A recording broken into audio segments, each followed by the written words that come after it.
Hola, muy buenos días a todos y bienvenidos al 12º programa de Escucha Esto. En esta mañana de febrero, un servidor, Albert González, acompañado de nuestro técnico José Nebot, estamos aquí para traeros la música de los mejores compositores de la historia. Quiero recordaros, como cada domingo, que podéis contactar con nosotros vía Twitter o Facebook para proponer qué temáticas os gustaría tratar, música a escuchar, etc. Al fin y al cabo, el programa es por y para vosotros. Hoy estoy especialmente contento porque vamos a hablar de uno de mis compositores favoritos y el compositor que pone música a la sintonía del programa. Vamos hoy con Los lienzos de Debussy.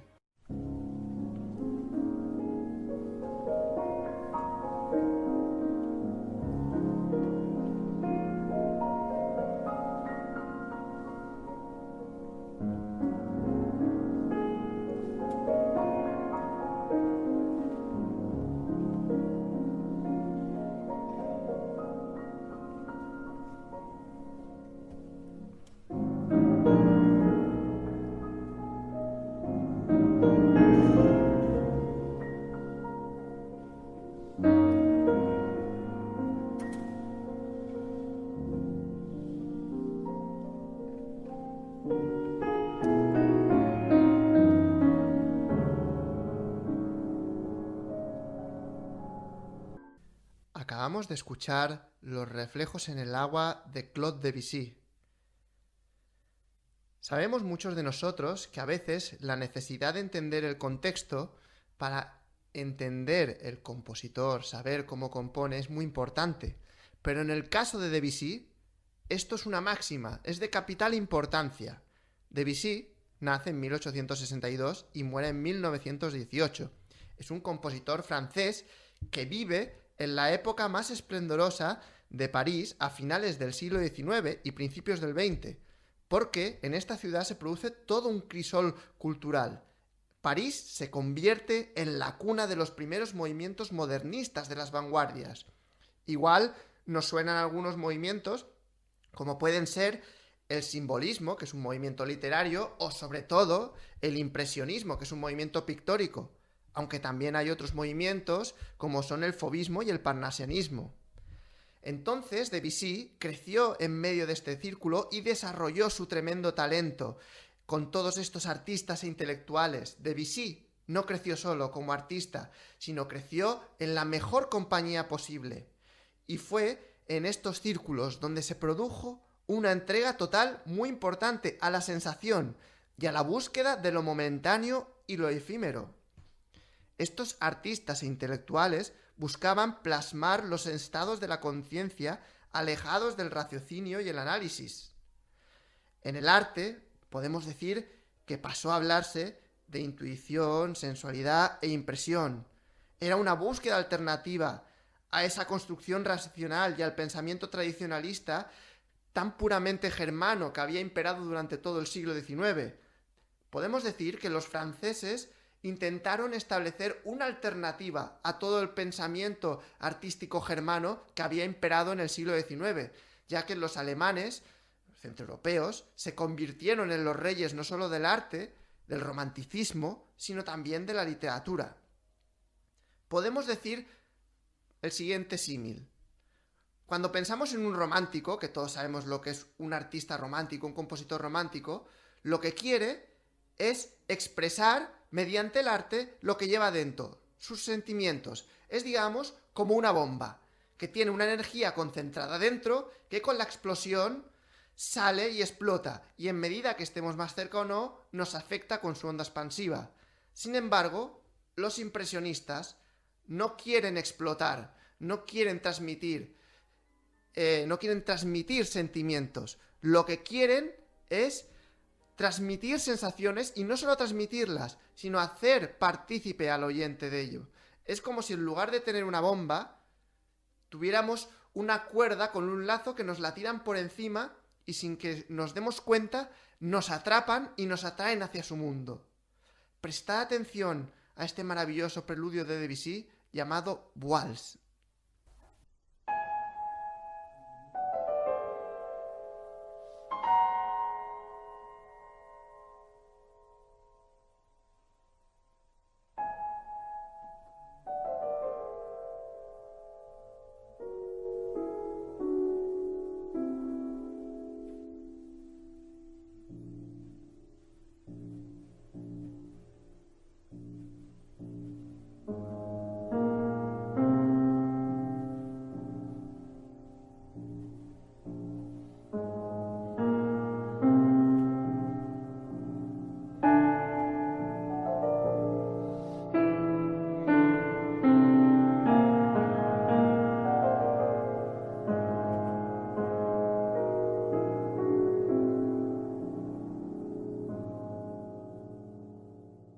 De entre los grandes artistas e intelectuales propios de esta época, podemos citar a los pintores impresionistas, como son Monet, Renoir o Manet, y entre los simbolistas está Baudelaire, que es un poco anterior, considerado por muchos el padre del simbolismo, Pierre Louis o, sobre todo, Stéphane Mallarmé, con el que Debussy guardaba una tremenda relación y fruto de esta relación compuso la obra quizá que le hizo saltar al estrellato, podemos decir, que no es otra que el preludio a la siesta de un fauno.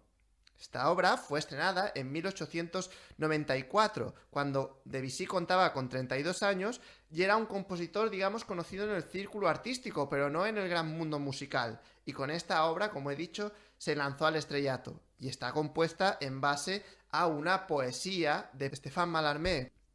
Es una obra plenamente instrumental, breve, de unos 9 minutos. Y es muy representativa del estilo de Debussy. ¿Sabéis una cosa? Hoy en día a Debussy se le cataloga como músico, como compositor impresionista, pero él rechazaba de pleno este título. A él no le gustaba ser considerado impresionista, porque al fin y al cabo, cuando hablamos de impresionismo hablamos de pintura, no de música. De todos los conceptos que os he estado dando, que si es un arte sensitivo, sensual, etcétera, quizá es muy frío hablar de esto sin tener ejemplos claros. Y es este preludio a la siesta de un fauno quizá uno de los mejores ejemplos. Y qué mejor que el solo de flauta del inicio. Fijaros cómo en efecto este solo de flauta muestra ese gusto por la sensualidad y lo onírico. Prestad atención.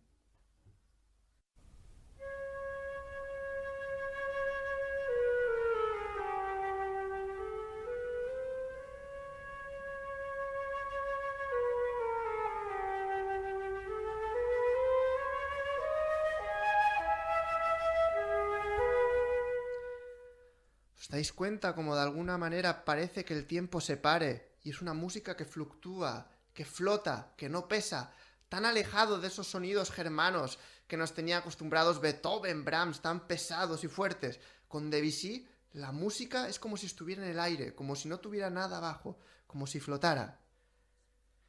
Esta es una bellísima melodía de Debussy, pero os tengo que decir que Debussy no es, digamos, un compositor esencialmente melódico.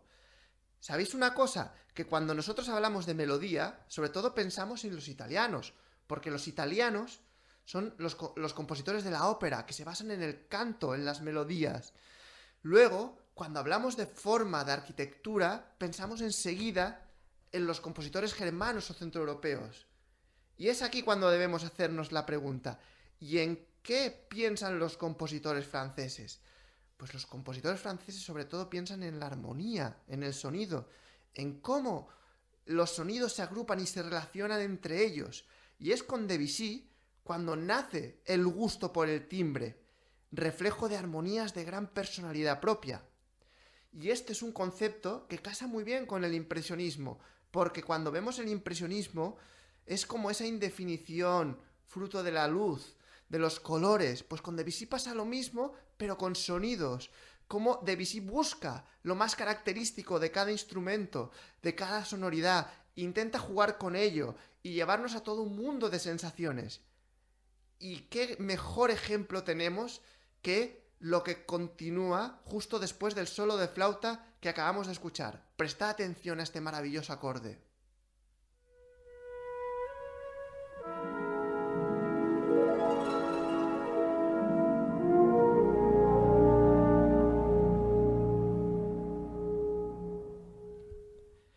Y es que la expresividad del acorde no solo radica en el propio acorde, sino también en cómo la orquesta de Debussy, en los instrumentos que utiliza, con las trompas, con las cuerdas y sobre todo ese maravilloso arpeggiato del arpa. Vamos a ver cómo suena todo junto, este solo de flauta seguido del maravilloso acorde del arpa, las trompas y las cuerdas.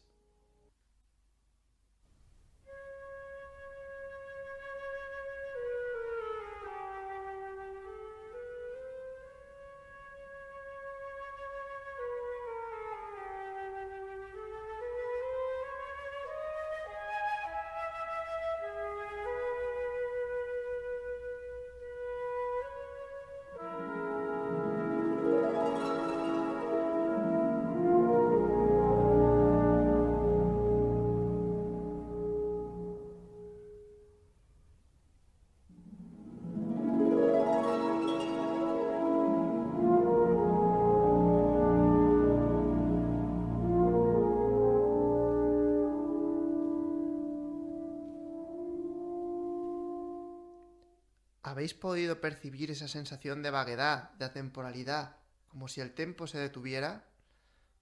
Escuchando esto, no nos extraña que Debussy dijera: yo compongo para mi placer, para mí mismo. Es un compositor muy hedonista.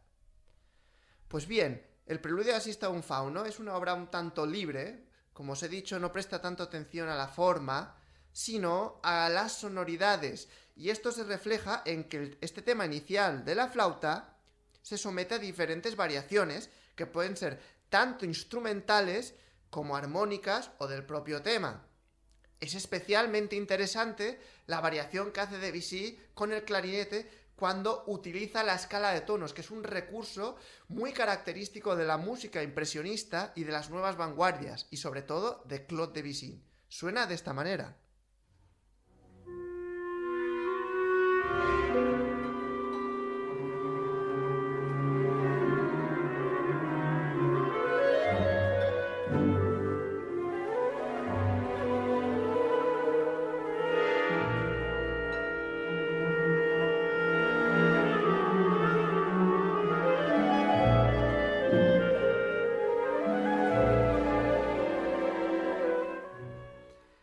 Además del tema enunciado por la flauta, hay un segundo tema que primero lo tocan las maderas y a continuación las cuerdas. Y es un tema que prolonga esa sensación de fantasía, de fluctuación sonora, que tantas veces ha hecho la flauta. Y además es una melodía que reconoceremos porque es la sintonía del programa. Suena de esta manera.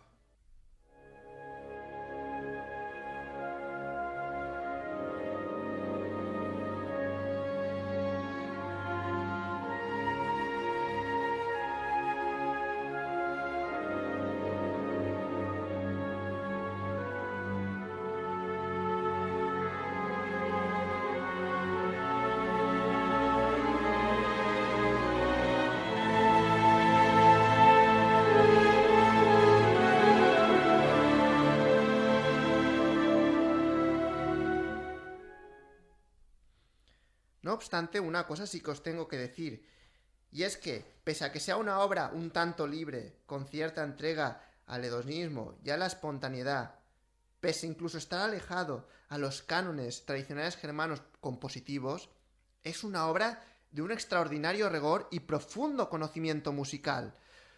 Una obra que para muchos abrió la puerta hacia la modernidad, hacia un nuevo mundo.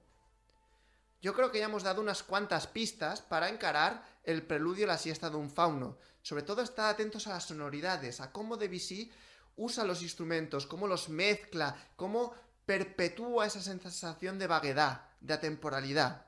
Y hoy encima os traigo una grandísima versión del director de orquesta Claudio Abbado, acompañado por la London Symphony Orchestra. Espero que os guste.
Acabamos de escuchar el preludio a la siesta de un fauno de Debussy, pero quedaros con nosotros, porque aún tenemos que hablar de la que es considerada por muchos su gran obra maestra, El mar. Pero antes de esto, creo oportuno tomar una breve pausa. Amado Salvador, 50 años construyendo hogares. Pasillos donde cuelgan los recuerdos. Cenas románticas en el salón. Habitaciones llenas de dibujos y juguetes de los niños. Los espacios de tu hogar forman parte de tu vida. Y Sabal dispone de gran variedad de pinturas, colores y fórmulas que los cuidan y protegen. Pinturas y Sabal. Damos color a tus proyectos. Los más grandes de España, el Fari y Factory Colchón. ¡Ole! En Factory Colchón están de rebajas. Colchón viscoelástico 49 euros y canapé arcón de madera 189 euros. ¿Qué? Vamos a Factory Colchón y nos hacemos unos colchones. Para que tus días sean más dulces, Onza. Para hacer un regalo original, Onza. Para peques y mayores, Onza. Tu tienda de gominolas en Valencia. Onza. Calle San Vicente, esquina Calle La Sangre, Don Juan de Austria y Estación del Norte en Valencia. Y no olvides que los días que juega el Valencia Club de Fútbol, si vienes de parte de Radio Sport, tendrás un 50% de descuento en gominolas. Onza. Tu tienda más dulce.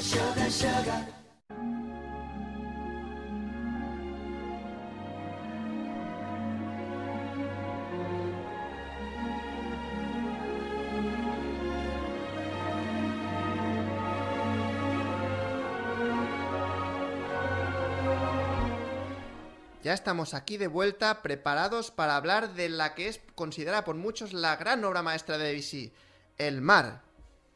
El mar es un tríptico sinfónico que compuso Debussy entre 1903 y 1905. Y hay quien quiere ver cierto paralelismo con el mundo sinfónico, pues porque es una obra de gran formato que se estructura en 3 grandes movimientos. El primero a modo más o menos de forma sonata con su introducción, el segundo viene a ser un scherzo y el tercero un finale con una forma próxima al rondó. Pero ante todo hay que decir que esto es un puro paralelismo no aproximado, pero ante la tendencia que tenemos muchas veces de catalogar o de poner ejemplos, hay quien ve tal vez en esta obra, en El mar, un guiño de Debussy hacia este mundo. Una técnica que usa Debussy en esta obra ya la conocemos muchos de nosotros, ya que la empezamos a comentar en el programa de Héctor Berlioz, que no es otro que la recurrencia a temas cíclicos.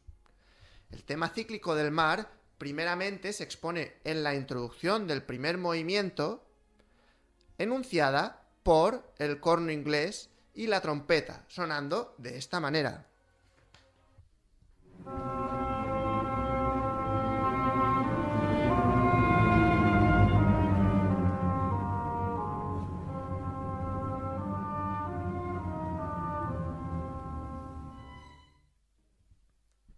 ¿Y por qué es cíclico? Porque este tema se vuelve a oír no solo en el propio primer movimiento, sino también en el último, en el tercero, con lo cual el compositor ya da cierta unidad a la obra, ya que pone al principio lo mismo que pone al final. Y en el tercer movimiento el tema se enuncia muchas veces, pero la primera vez lo enuncia la trompeta de la siguiente manera.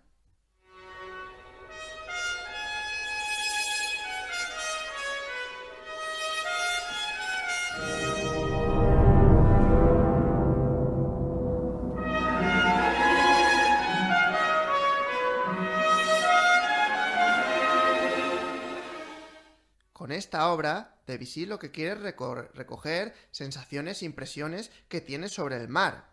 Por ejemplo, el primer movimiento lo titula Del alba al mediodía en el mar, y es un movimiento que simula el despertar del océano.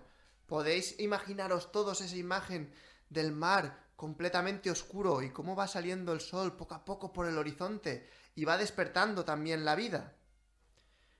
En este movimiento hay una introducción lenta que da paso a una forma binaria, articulada en base a 2 temas. Binario significa que hay 2 temas. El primero de los temas lo enuncian las trompas, pero es especialmente bonito y es el segundo tema que realizan los violonchelos, que bien podrían simular, ¿por qué no?, el balanceo de las olas. Suena de esta manera.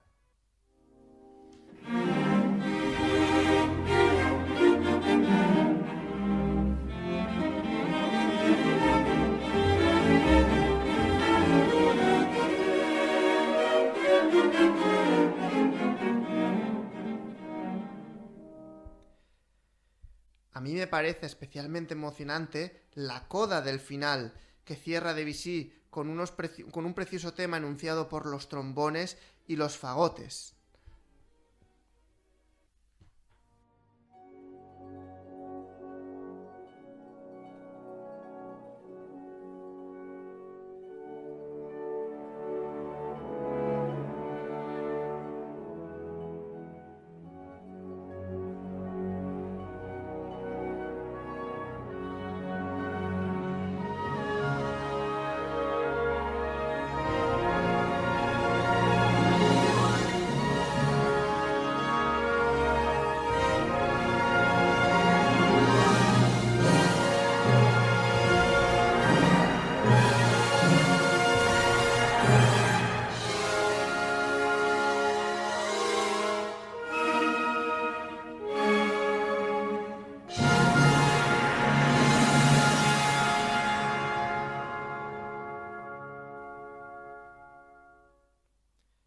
Vamos a volver a escuchar este final, pero querría que prestarais atención a dos cosas.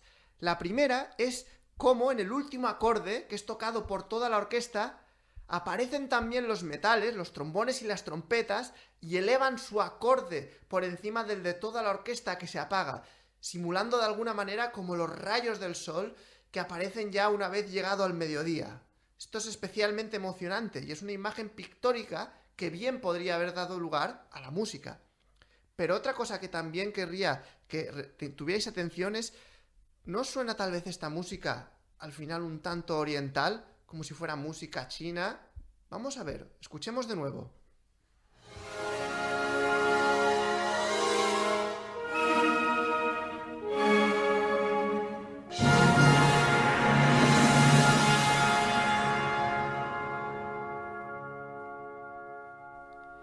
Y es que, en efecto, cuando hablamos de Debussy, es obligado referirse al uso de escalas y armonías pentáfonas. Esto significa la recurrencia a un método musical muy propio, no solo ya de Oriente, sino también de la música en la que se basó las primeras civilizaciones. Las primeras manifestaciones musicales de la historia, ya fueran tanto orientales como bien podría ser norteamericanas o escocesas, son pentáfonos. Es como si, digamos, la base de la música más antigua. Y Debussy descubrió la pentafonía gracias a la exposición de París que se produjo a finales del siglo XIX, principios del XX, en el que oyó a un grupo de música balinés tocando. Debussy adoptó esas sonoridades, esos sonidos, y pensó, ¿por qué no, además de todos los sonidos que conozco de la tradición centroeuropea, le añado también sonidos que proceden de Oriente, que proceden de otras culturas? De alguna manera, Debussy fue el primer compositor que pensó en una música universal, que fuera más allá de Europa, porque al fin y al cabo la música clásica, hasta el siglo XX, fue patrimonio musical europeo. Es aquí, a partir de Debussy y a partir de inicios del siglo XX, cuando se empiezan a absorber las culturas de todo el mundo. Por ejemplo, cuando hablamos de música oriental o música china, tenemos en mente estos tipos de sonoridades.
Si prestáis mucha atención al escuchar Debussy, seguro que captaréis muchas veces la recurrencia a este tipo de armonías y sonoridades.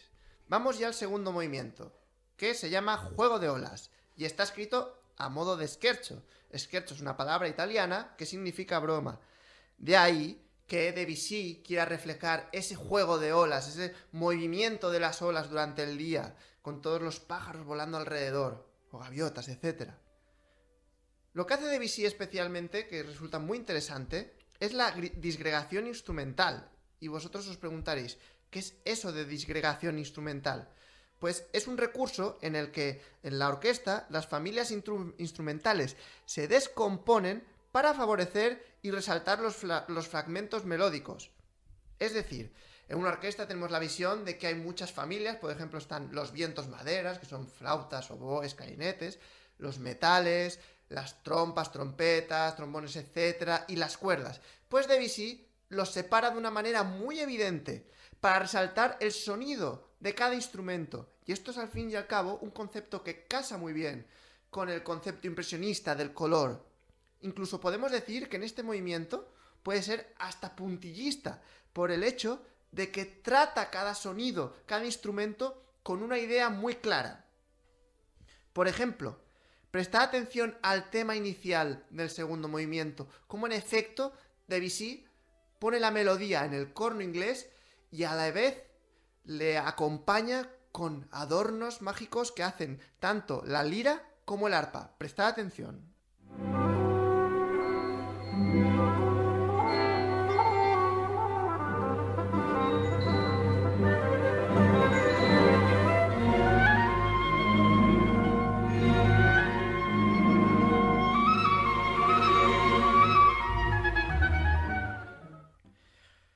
También hay algo que nos coge muy cercano, y es que Debussy era amante de la música española, no tanto de la música española, sino de la tradición española, de todo lo que venía de España, porque resultaba muy exótico, sobre todo del sur, de Andalucía. De ahí que no es extraño encontrar referencias a España a lo largo de su obra. En el mar no hace ninguna referencia explícita, pero sí podemos ver este ritmo español que acompaña a esta melodía de chelos que nos recuerda un tanto a nuestra cultura. Mirad cómo suena.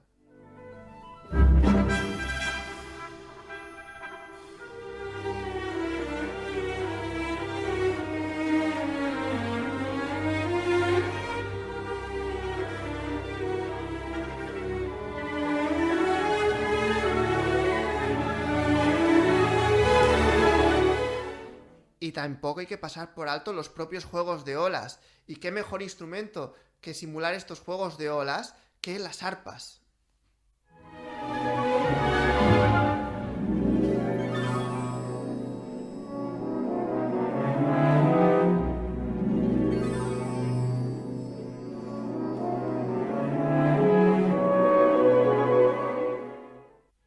Es muy interesante este movimiento, por eso que os he dicho, por cómo utiliza Debussy los instrumentos con una función muy explícita del sonido, del color, de buscar un efecto. Es el primer compositor de la historia que tiene una preocupación tímbrica muy evidente, que está al servicio de la música siempre. Vamos ya al último movimiento, el tercero, el diálogo entre el viento y el mar, tal vez el movimiento más dramático de todos. A modo de finale, adopto una forma de rondó articulada en base al tema que hemos escuchado anteriormente enunciado por la trompeta. Este movimiento es interesante porque Debussy divide la obra en dos. Por un lado está el viento, el aire, la tempestad y el mar, que son las olas. Y esto es muy evidente porque cuando escuchamos el inicio podemos escuchar los graves de las cuerdas, los violonchelos y los contrabajos simulando ese movimiento de olas, y luego a continuación responden los vientos simulando el aire. Fijaros cómo suena.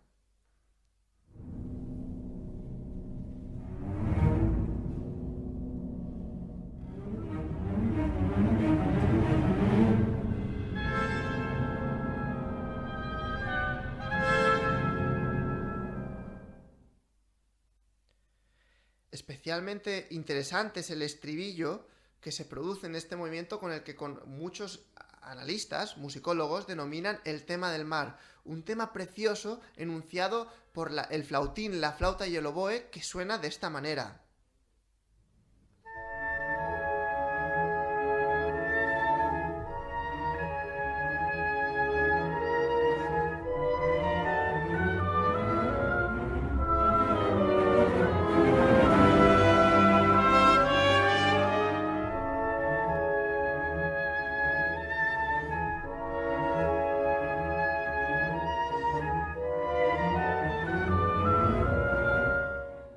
habéis podido apreciar cómo en efecto, en la voz superior, bien arriba, tenemos a los vientos haciendo esa melodía que ondula, que fluctúa, que simula el viento, y por abajo tenemos a las cuerdas, a los violonchelos, a los contrabajos, haciendo ese ritmo perpetuo que simulan el movimiento de las olas. Ya por último, Debussy acaba la obra haciendo también una referencia a la coda del primer movimiento, con ese precioso coral que en su momento enunciaron los trombones y los fagotes y que ahora se repite en este maravilloso final.